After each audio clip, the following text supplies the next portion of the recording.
မင်္ဂလာပါရှင်ဒီတစ်ပတ်ကျမတို့ပန်ဝါစကားဝိုင်းသတင်းတင်ဆက်မှုအစီအစဉ်ကနေတင်ဆက်ပေးသွားမှာကတော့ KIA မှာအရာရှိခန့်အပ်ပွဲကျင်းပပြုလုပ်ဆိုတဲ့သတင်းကိုတင်ဆက်ပေးပါမယ်ရှင်ကချင်ပြည်နယ်အထူးဒေသတဲ့နယ်မြေဖြစ်တဲ့ဖီမော်အုပ်ချုပ်ရေးရုံးမှာ KIA အရာရှိရွေးချယ်ပွဲကိုမတ်လ10ရက်နေ့ကပြုလုပ်ခဲ့တယ်လို့ရွေးချယ်ပွဲမှာအရာရှိအဖြစ်ခန့်အပ်ခံရတဲ့ဦးခေါ်ရင်ကျန်းခေါ်ရင်းရွံရဲ့ပေးပို့ချက်အရသိရပါတယ်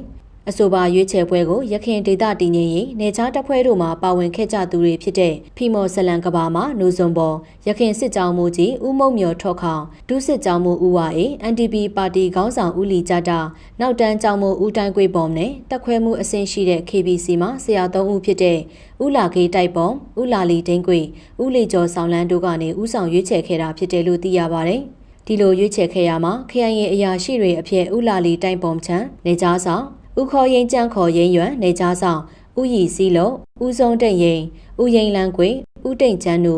ဦးရင်ပုံတိတ်ဦးရင်တိတ်ရောဦးစုံရင်ကွေခေါ်လာဆုံးတန်းဦးစုံတိတ်လန်းဦးချမ်းတိတ်ရောဦးချမ်းရင်ခေါ်ပရန်ရှောင်းဦးကလောင်ရင်ပုံဦးတိတ်ချန်းစုံဦးချမ်းတိတ်စုံဦးမီချဲဟူဦးစခုံတိတ်လုံးနူဒေါ်လာဦးလန်းခေါ်ဝင်းတို့ကိုခန့်အပ်ခဲ့ပြီးအခုရွေးချယ်ခဲ့တဲ့ KIA အရာရှိတွေဟာလည်းရခင်ကဒေသတည်ငြိမ်ရေးနဲ့နေကြားတပ်ဖွဲ့တွေမှာတာဝန်ထမ်းဆောင်ခဲ့တဲ့သူတွေဖြစ်တယ်လို့လည်းသိရပါတယ်။ကျမတို့ပန်ဝါစကားဝိုင်းသတင်းတင်ဆက်မှုအစီအစဉ်ကနေကချင်အထူးဒေသတဲ့အတွင်းဖြစ်ပေါ်နေတဲ့သတင်းထူးသတင်းဦးများစီးပွားရေးလူမှုရေးကျန်းမာရေးပညာရေးနဲ့နိုင်ငံရေးသတင်းတွေကိုခဏစုံလင်စာတင်ဆက်ပေးသွားမှာဖြစ်ပါတယ်ရှင်။လာမယ့်စနေနေ့မှာလည်းကချင်ပြည်နယ်အထူးဒေသတဲ့အတွင်းဖြစ်ပေါ်နေတဲ့သတင်းတွေကိုဆွေးနွေးတင်ဆက်ပေးသွားမှာဖြစ်တဲ့အတွက်စောင့်မျှော်နားဆင်ကြဖို့တိုက်တွန်းရင်ဒီတစ်ပတ်အစီအစဉ်ကိုတော့ဒီမှာပဲရနာခွင့်ပြုပါရှင်။အားလုံးကိုကျေးဇူးတင်ပါတယ်။